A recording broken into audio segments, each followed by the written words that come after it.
Hi friends, நான் இன்றைக்கி பம்பாய் சட்னி பண்ண போகிறேன். வாங்க எப்படி பண்ணலான்னு பார்க்கலாம். இல்லை, ஒரு கடலை மாவு வச்சுருக்கிறேன். தண்ணி ஊற்றி அதை கரைச்சிக்கணும்.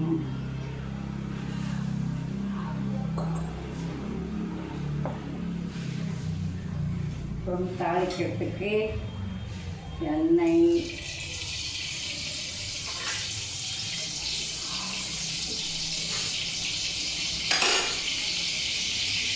எண்ணெய் காய்ச்சல இந்த மாவை கரைச்சிக்கலாம். கடலை மாவு போட்டுக்கலாம். இல்லைனாக்கா கடலைப்பருப்பு ஊற வச்சு அது நல்லா நைஸாக அரைச்சிட்டு அப்படின்னு செய்யலாம். அப்படி இல்லைன்னா பொட்டுக்கடலையும் அரைச்சி இந்த பம்பாய் சட்னி செய்யலாம். வாங்க எப்படி செய்யலான்னு பார்க்கலாம். கடுகு, உளுத்தம்பருப்பு போட்டுக்கிறேன். அப்புறம் வெங்காயம், தக்காளி, பச்சை மிளகாய், கருவேப்பிலை அது வச்சுருக்கேன். அதை போட்டு நல்லா வதக்கிட்டேன்.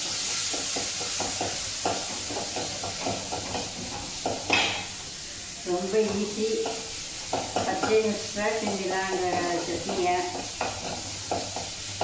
நல்லா இருக்கும். இட்லிக்கு, தோசைக்கு, சப்பாத்திக்கு எல்லாத்தையுமே தொட்டுக்கலாம்.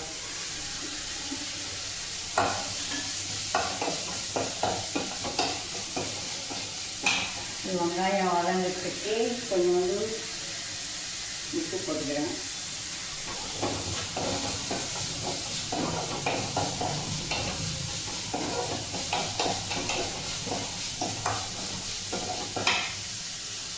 அப்புறம் கொஞ்சோண்டு மஞ்சள் பொடி போட்டுக்கிறேன்.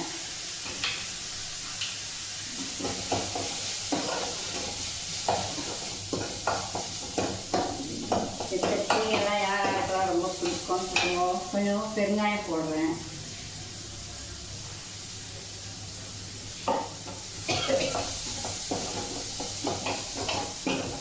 அவ்வளோதான் ஃப்ரெண்ட்ஸ். நல்லா வதங்கிட்டதுக்கப்புறம் இந்த கடலை மாவை நல்லா கரைச்சி அதில் ஊற்றிட வேண்டியதுதான். ஊற்றிட்டு கட்டி இல்லாமல் நல்லா கரைச்சி ஊற்றிடணும். எந்த அளவுக்கு நமக்கு தண்ணி ஊற்றணுமோ, இது ஏன்னா கடலை மாவு கொஞ்சம் சீக்கிரமாக திக்காயிடும். அதனால் எந்த அளவுக்கு மாவு போட்டுக்கணுங்களோ அது தகுந்த மாதிரி தண்ணி ஊற்றினீங்கன்னா அது கொதிக்கும் போது திக்காயிடும்.